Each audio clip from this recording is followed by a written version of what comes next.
देखिए, राजकुमार भाटी जी को मैं भी सुनता हूँ।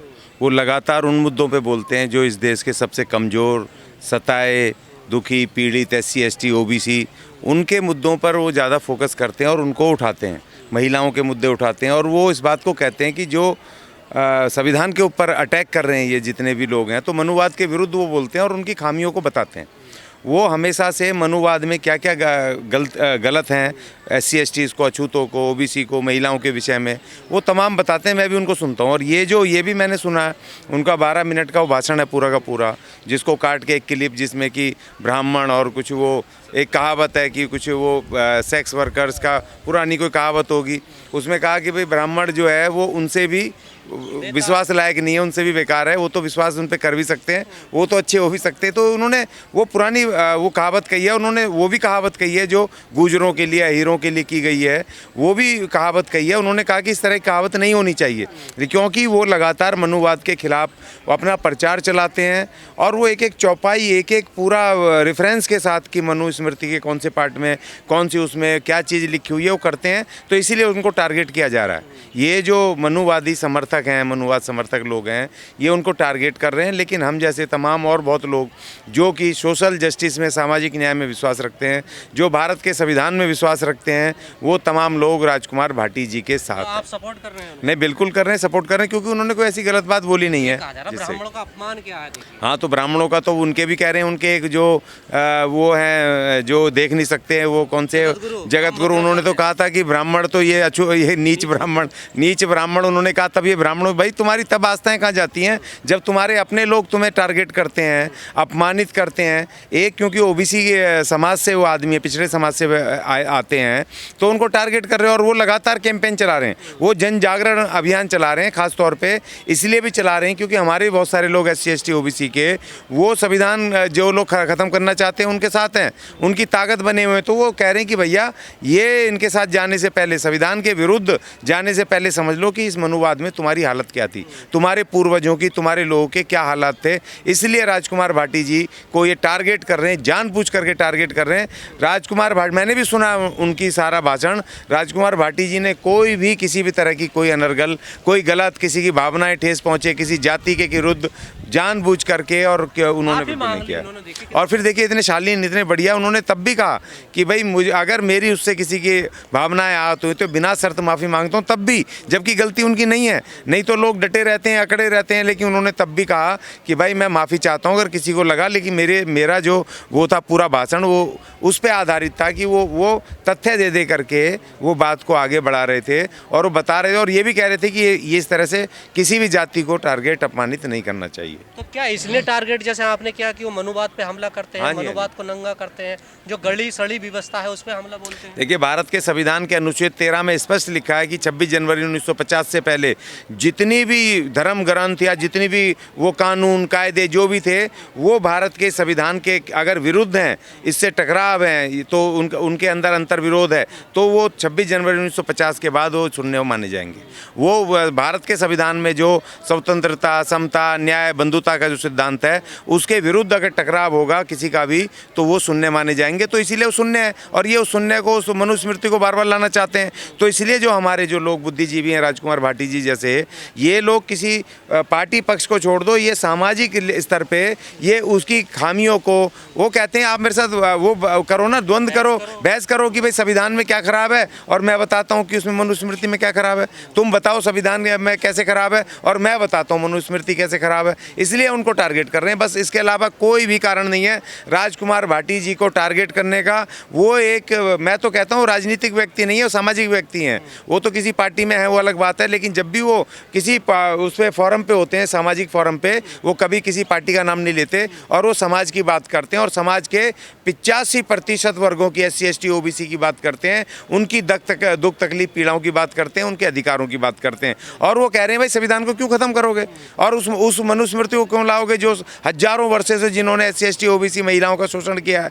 तो इसलिए हम राजकुमार भाटी जी के बिल्कुल पूरी तरीके से उन्हें मारने की धमकी, मुंह काला करने की धमकी, उनके पुतले जलाए जा रहे हैं, ये सही नहीं, है? देखिए नहीं, बिल्कुल गलत है, ये संविधान विरोधी है, कानून विरोधी है और इसके ऊपर संज्ञान लेना चाहिए भारत सरकार को, राज्य सरकारों को, और उन लोगों को आइडेंटिफाई करना चाहिए जो इस तरह के कानून विरोधी, गैर कानूनी और गैर संवैधानिक जो वो दे रहे हैं, भाषण दे रहे हैं, बातें कर रहे हैं, धमकी दे रहे हैं, उनके विरुद्ध कानूनी कार्रवाई करनी चाहिए, केस दर्ज करने चाहिए।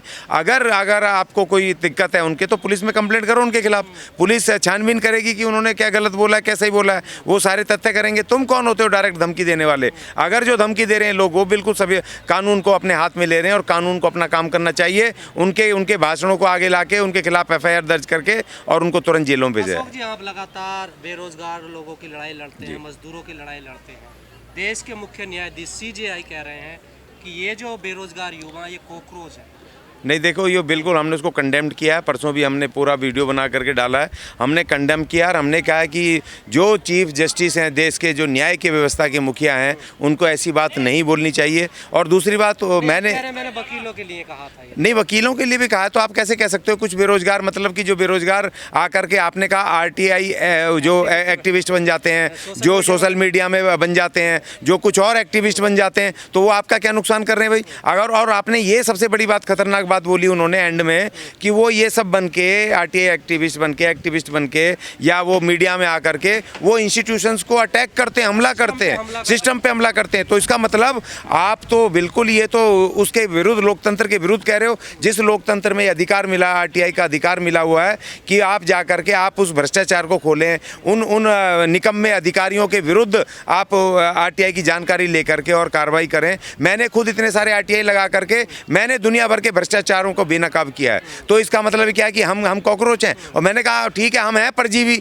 हम हैं दूसरी, हम परजीवी हैं भैया। यहाँ के जो भ्रष्टाचारी हैं हम उनके विरुद्ध लड़ रहे हैं। हम हैं परजीवी और गर्व से कह रहे हैं हम परजीवी हैं। अब जो उखाड़ना उखाड़ लो किसको। क्या समझा जाए, देश के हालात क्या है? हालात ये है कि देखिए, जब ये वो वाली भाषा है जो मोदी जी बोल रहे थे, जब सत्ता और न्याय के मुखिया की अगर एक जैसी भाषा हो जाए, तब समझ लो लोकतंत्र अब सचमुच में खतरे में है।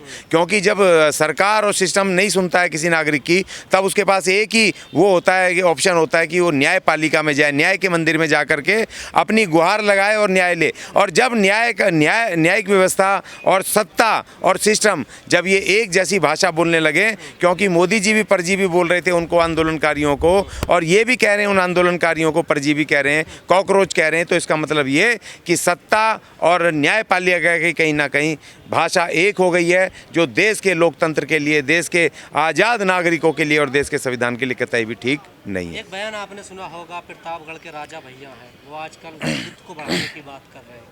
कह रहे हैं अगर हिंदुत्व रहेगा, नहीं रहेगा तो संविधान को उखाड़ कर फेंक दिया जाए। हाँ, नहीं, देखिए, वो तो गलत, मैंने भी सुना था वो बयान। कह रहे कि जब हिंदुत्व नहीं रहेगा तो संविधान कहाँ से रहेगा? अरे हिंदुत्व संविधान में, ये संविधान है तभी तुम्हारा हिंदुत्व है, नहीं तो तुम इतना भी उंगली नहीं कर सकते। आर्टिकल 25 में लिखा है हर नागरिक को अपना धर्म मानने का, अपना भगवान मानने का, पूजा पत्ती मानने का, उसका प्रचार करने का स्वतंत्र अधिकार है। तो जो तुम्हारा हिंदुत्व या धर्म है, ये भारत के संविधान से है, संविधान तुम्हारे हिंदुत्व से नहीं है। तो और तुम ऐसा हिंदुत्व लाना चाहते हो कि लोगों को गुलाम बनाना चाहते हो, लोगों को फिर से दोबारा से उनके अधिकारों पर कुठाराघात करना चाहते हो, उनको बंधुआ मजदूर बना करके उनको मिनिमम वेज भी नहीं देना चाहते, 12-12 घंटे काम कराना चाहते हो, उनको फिर गुलामी में लाना चाहते हो। महिलाएं जो अभी प्रदर्शन कर रही थी, जब मर्जी महिलाओं को पकड़ के उनका रेप करना चाहते हो, अपनी नौकरानी बनाना चाहते हो, अपनी दासी बनाना चाहते हो। भाई वो नहीं चलेगा। हमारा भारत का महान संविधान हम सबको न्याय, स्वतंत्रता, समता, बंधुता हमें ये अधिकार देता है। हम किसी भी हालत में इस पर छोड़ेंगे, इसको किसी भी हालत में नहीं छोड़ेंगे। भारत के संविधान को लागू करवा के रहेंगे, इसको बचा के रहेंगे। आप जैसे लोग जितने मर्जी जोर लगा लो, हाँ, ये आप अपने हिंदुत्व को चलाओ ना, किसने रोका है? आप लोगों के बीच में जाओ, उसकी अच्छाइयाँ बताओ, उसके प्रवचन करो, लोगों को अपनी तरफ आकर्षित करो, लोग आ जाएंगे। जैसे कि कल मेरठ में उन्होंने वो जनेऊ पहनाए लोगों को, जो SC/ST OBC के ब्राह्मण बनाया, उनको अच्छी बात है और बनाओ। और जो उनका रिजर्वेशन भी खत्म करो, जिससे कि जो और SC/ST OBC के लोग हैं, उन जो रह गए बेचारे, उनको ज़्यादा रिजर्वेशन मिले। जिनको जनेऊ पहना दिया ब्राह्मण हो गए, अब उनके साथ सारे संस्कार वैसे ही करो, रिश्ते, ब्याह, सब चीज़ और अपने सारी चीज़ें एक जैसे करो। अब लेकिन मैं सुन रहा था वो कह रहे हैं कि जनेऊ तो पहना दिया, मगर ये SC ब्राह्मण है, ये OBC ब्राह्मण है, ये आदिवासी ब्राह्मण है। मतलब रहोगे तुम आदिवासी, SC/ST OBC, वो जनेऊ पहना दिए सिर्फ दिखाने के लिए, लेकिन रहोगे तुम ये एक आप जैसा पत्रकार था, एक से पूछ लिया भाई तूने जनेऊ पहना है, तू एससी का है, अब तू छोड़ देगा रिजर्वेशन? कह रहे नहीं वो अधिकार तो रहेंगे। तो नालायक फिर क्यों पहन रहा है इसको? या तो ब्राह्मण बन जा, चला जाए, हम कहाँ मना कर रहे हैं, हम तो खुश होंगे कि और कुछ कम लोग होंगे और SC ST के जो बेरोजगार बेकार लोग हैं उनको बेचारों को रिजर्वेशन मिलेगा। तो इसलिए सब बेकार की बातें ही अपनी जाल में फंसते हैं। कोई हिंदू, भारत का संविधान सर्वोपरि है, एक एक नागरिकों के लिए, इससे सारे धर्म चलेंगे, धर्मों से संविधान नहीं चलेगा।